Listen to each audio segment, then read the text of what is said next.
Bakas sa mukha ng mga OFW ang saya ng makauwi sa Pilipinas kagabi matapos maipit sa nagpapatuloy na kaguluhan sa Middle East. 70 OFW kasama ang mga kaanak nila ang dumating sa NAIA Terminal 3 mag-alas 10 kagabi sakay ng eroplanong galing sa United Arab Emirates.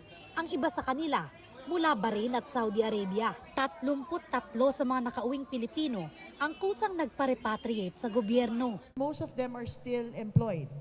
So, siguro umaasa po sila na pag humupa na yung gulo ay makabalik po sila sa kanilang mga employer. Some are really relieved. May nag-approach, siguro ma-share ko yung nag-approach sa akin na umiiyak. They're really, kasama niya rin yung pamilya niya na nakauwi. And yung iba naman, mas kalmado.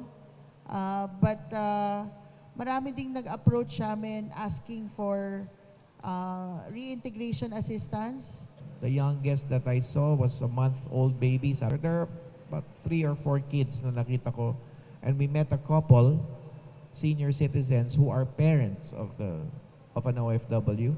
So yun, counted yung dalawang yun as dependents. Sa datos ng DMW, mahigit 400 OFW na at dependents nila ang nakauwi sa Pilipinas galing Middle East simula noong March 5. Ang isa raw sa mga hamon sa repatriation.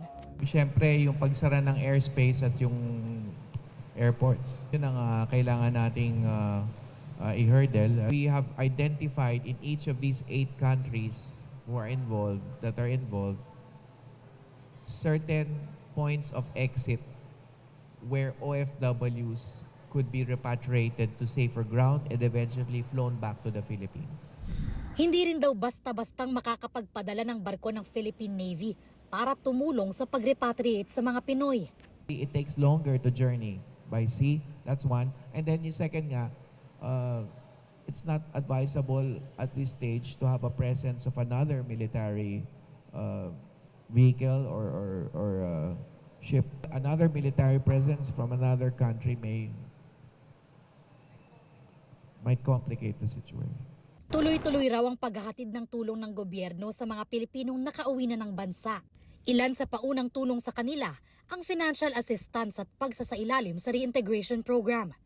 We have already sent rapid response teams or people on the ground in critical areas to set up logistics.